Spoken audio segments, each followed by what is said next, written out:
Welcome. For about 3 months, I've been working on a small project that I've been wanting to do for a long time. It's a speedrunning game. First off, what exactly makes a game a speedrunning game? Well, if we have a look at the definition of speedrunning, it's the act of completing a video game in the fastest time possible. So technically speaking, you could speedrun every game there is. However, there are certain design choices that make a game significantly more suitable for speedrunning. For example, a game with a lot of game environment randomness is not very suitable for speedrunning because you can't really control the outcome of the game. On the other hand, the games that offer a high skill ceiling are often great candidates for speedrunning, as it always gives the speedrunners ways to get better results. With that being said, you probably want to be careful with this element. If the game is too difficult to begin with, then the players might quit the game before even attempting to speedrun. So it's important to let the beginners know that they are also able to beat the game. This can be typically done by creating a simpler, more straightforward objectives. With these in mind, I designed a game called Looped. Looped takes place in the modern world, and it is a game where random, unexpected events could happen to the player. But these events happen at the same exact moment and in the same way all the time. In other words, the player would respawn and encounter the same situation, thus they are able to handle accordingly. The main objective of the game is to navigate to different locations. Quite simple, right? This makes Looped reach all the speedrunning game criteria I've talked about earlier. The game outcome is repetitive, but I plan on making a huge map to allow the player to discover endless possibilities to beat the game. The game's also easy to learn since it has a very simple objective. Not only that, beginners will be able to pick up the game quite easily, as the same events happen over and over again. Experienced speedrunners would then memorize all these events and attempt to clear the game as fast as possible. Originally, I actually planned on finishing this game within just 2 weeks and making a video about how I speedrun game development and created a speedrunning game. But as any other game developments go, it obviously took longer than 2 weeks. In fact, it took more than 2 months. So first off, I had to work on the map. As I said, the map had to be huge so that the player has multiple choices to beat the game. I thought this wouldn't take that long, but making a city environment takes so long that I literally became grandpa while doing this. I found this cool building asset from Kenny that I could use to create a city. They had a bunch of tiles that I could place and quickly make a map. However, I then realized one small problem with tiling the floors. Alright, so this looks like a bug that I probably should fix. Basically, as you can see, this road looks pretty flat, right? But when I try and run across it, look what happens. Okay, well, it's not actually happening now, but yeah, right there. Did you see that? Fortunately, I was able to find a solution pretty quickly. I then added a bunch of random events that could potentially kill the player. Let's talk a little bit about the gameplay design. As mentioned earlier, the primary objective is to move from one location to another.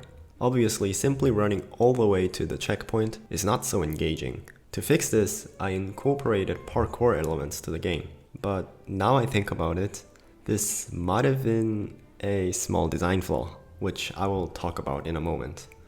Anyways, for example, in this area, I want the player to jump from one building to another and then keep climbing up. As you can see here, there's a well-defined path of buildings, each with similar size, strategically guiding the player in the right direction. So this indirectly tells the player that they are able to progress the game by climbing upwards. In games, most players have a tendency to progress in a single direction. So for example, if the game is roughly about going upwards, then the player wouldn't just randomly fall down. This might sound obvious, but it's definitely worth having in mind, as this psychology can be used to indirectly guide the players, making the overall game experience more immersive. Once the player reached this checkpoint, I did something evil. Here, normal players would instinctively go up. However, if the player attempts to do this, they'll quickly realize that it is not possible to climb up this building. So after multiple attempts of failure, they would try and find a different path to go to. And this is exactly what I want the player to do. The player needs to approach this large building from the other side of the building. And you might be asking, why is this done? The answer is, this is to encourage the player to discover the other parts of the map and alternate paths to one location. In other words, I want to tell the player that there is more than just one way to get to a location. Moreover, this deliberate design choice enhances the replayability of the game. Even after a player completes the game, they will still try to find other quicker, more efficient routes to finish the game. So, yeah, those are some techniques that could be used to let players learn about the game instead of having a boring text on the screen. You might have to be careful with these techniques though, as some players may misinterpret some of the messages. The important thing here is that you also need to add a reward of some sort. If one part of the game negatively affects the player's experience, there should also be a compensation reward to ensure overall satisfaction. In my case, I added a small exciting swinging action as a reward when the player manages to reach the checkpoint successfully.